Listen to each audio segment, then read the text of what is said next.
Hello everybody, Beyond here from the bands Fleshweld Digisex Gimp Murderfly. Here hanging out in my home studio, Colombo Studios, where I record my music. As far as for Fleshweld and Digisex Gimp, very blessed to have the setup that I have here. Just being able to do what I like to do, the emancipation of it all, and most important part, being free. So those of you who know me well or know me just a little probably have realized that I tend to be more of the quiet mystique person of whatever projects that I've involved myself into, and that's just mainly just enjoying my personal space and just liking my privacy for the most part. So I decided to start doing these blogs, actually, because interviews have never really been my thing. I find them pretty uncomfortable and being in my own control environment, I just feel more comfortable doing it this way, just putting up blogs and people being able to log on and see what's going on, ask me questions and stuff like that, in which I'll give you the information how to contact me later towards the end of this blog. This will not be it's the first one, but it won't be the last one, so I hope you enjoy. I'm going to keep this one kind of simple. I get asked a lot of the same questions a lot, and I feel like a broken record, having to repeat myself a lot, and sometimes I get to a point where I don't even want to answer at all because I'm just tired of hearing myself repeat myself. And so I like to address, I think there's 6 questions here that I get asked the most that I would like to address first. I'm going to keep this blog very simple, seeing as how it's my first one, and I don't want the first one, to come across as boring. So one of the questions I get asked a lot.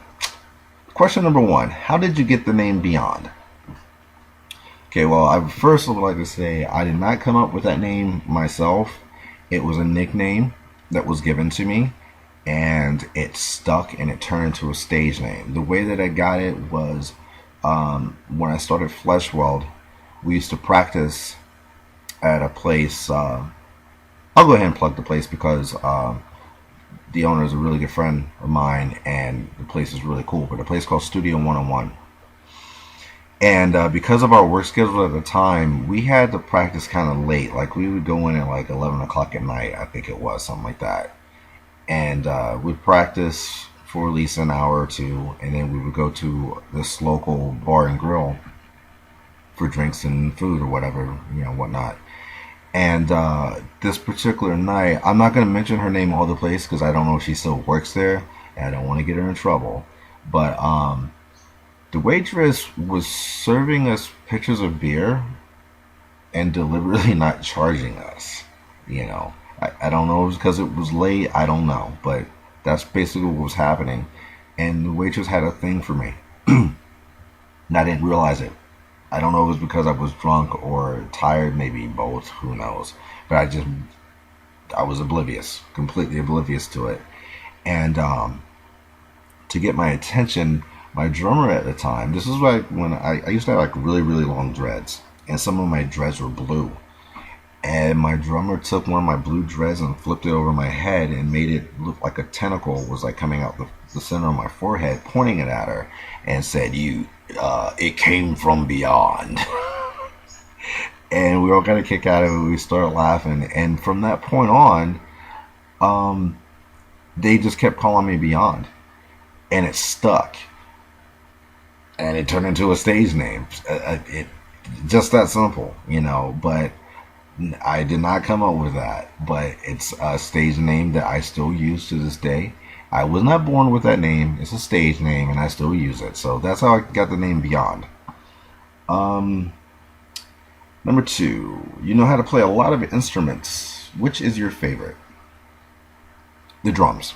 The drums are by far my favorite instrument to play. I have only been a drummer in a handful of bands, mainly because I'm lazy and I don't like to deal with the setting up and the tearing down. It sucks. It just sucks. I just don't like it. I love to play drums more than any other instrument, but as far as the before and after, I can like really do without. Whenever I record my own music, I do all the instruments myself. So yes, I still do play drums. I still play everything, but as far as playing drums in a band right now, I'm currently not. Uh, I'm not going to say I never will again. If a bright opportunity comes up that's beneficial, yeah, I'll do it again. But the drums are by far my favorite instrument to play. Just the more pain in the butt to deal with as far as the before and after effects. And you drummers that are watching this, you know what I'm talking about. Uh, what was your first band? My first band was Cryogenic. I started that band when I was 15, and we recorded like I think 4 albums. We lasted for 11 years.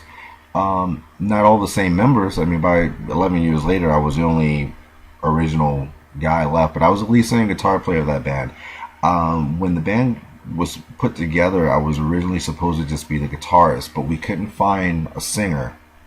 And during that time, we were young. Like I said, I was 15. The other guys were younger than me. One guy, I think, was 12. The other dudes were like 13, 14. We're kids. I just so happened I was in chorus class in high school. And even though I couldn't really sing properly yet, I was the only one that was like learning how to. So the guys were just like, well, you go ahead and just sing and play guitar until we find a singer. 11 years later, I was still the lead singer guitarist of that band. We never found a singer. But that band was a lot of fun. That was a lot of fun. Even, went through a lot of member changing, but like it was just always fun. You never knew what you were going to get out of that band. You knew you weren't going to be bored. Just really cool music, stage performances. I mean, everything about it was just fun. I just had a blast with all those guys. It just got to a point where I wanted to I decided to dissolve that band and move on to do other things. But I wouldn't mind even doing a reunion show with that band. It had a lot of fun. I had a blast with that band. Miss those guys. Who was your favorite band? Megadeth.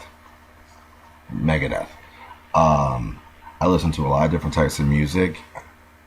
I have a lot of favorite bands, I guess you could say, but when it really comes down to it, Megadeth would be my favorite band because they had the most inspiration on me, I guess, than any other band. All of them. I mean, Dave Mustaine has like changed my life in a sense as far as my style of playing, just everything. Like, if I had never heard Megadeth, I don't know what type of music I'd be, like what my style would be, but definitely my favorite band would be Megadeth. Number 5. What's your favorite type of music? I don't have one. Don't have one. Like I said before, I listen to just so many different types of music. It all depends on what my mood is, I could be listening to metal and then right after that, throw in some 80s pop, and after that maybe some country, some classical, some like new age music. It all depends on my mood at the time. Hip hop, I like the older hip hop though. There's not too many newer hip hop artists as I care for because they're not saying anything. But it all depends on my mood, and my mood can change from one extreme to the next, as far as what I feel like listening to at that present time. So I don't have a favorite type of music. And last but not least, number 6. You tend to show up shortly before you perform and you vanish right after you're done. Why? It's mainly because I look at it as a job. I show up, I clock in, I do my work, I clock out, and I go home. I'm like that with any job that I have or ever had Once my job is done, I don't see the need of hanging out. I mean, like if I were working at Burger King, once my shift would be done, do you really think I'm going to be sitting around hanging out, after my job's done? No. I look at this the same exact way. I show up shortly before I play. Now, um, it depends also where we're playing at, but like most cases, I might be in the vicinity, but you won't really catch me in the venue until shortly before I need to. I, I, my job is to entertain. I get on the stage, I do my thing. Once the job is done, I go home. It's really that simple. Now, don't get it twisted though. Don't get me wrong. If anyone ever approaches me and wants like an autograph or um, a picture taken with me or want to chit chat a little bit, I'm very approachable for that. As long as the person doesn't approach me in a very overbearing way and acting like a drunken ass clown, uh, that will make me uncomfortable, and I won't really want to associate myself with that person that much. I'll still get done what needs to be done, but I'm gonna be kind of short with them. Like, okay, cool, thank you, bye. You know, um, which sucks when that happens. I don't like being short like that with people, but for the most part, I'm very approachable. You know, um, it's just hard to catch me. But if you can, now I'll chit chat with you. I'm not gonna give you the blow off or nothing like that. I'll chit chat with you. Want an autograph? Want to do some shots together? Whatever the case may be, I don't have a problem with it. It's just you just have to catch me. That's the trick. But anyways, thank you for checking this out. It's definitely been pretty cool. I definitely like this a lot better versus, like I said, having somebody with a microphone in my face interrogating me with questions and stuff like that. But if you want, you can give me an email at badkarma, that's BADKARMA 69 at msn.com, and ask me some questions. Talk to me. Now I will state that if you have any doubt in your mind that what you're about to send me is stupid, just don't even send it, because I might email you something back and make you feel bad about yourself. you know, um, that person that you see on stage, do his thing. That's beyond doing his thing. But the person that you're going to be emailing is me, and I'm going to be on reading it. So, try to keep it serious. I have a great sense of humor. Don't get me wrong. I love it to laugh. So, it doesn't have to be like totally serious. But, just just kind of just keep in mind, if you're down like, ooh, I don't know if I should send this, then you probably don't want to. So, again, that's badkarma69 at msn.com. And you guys take care of yourselves. Thanks a lot.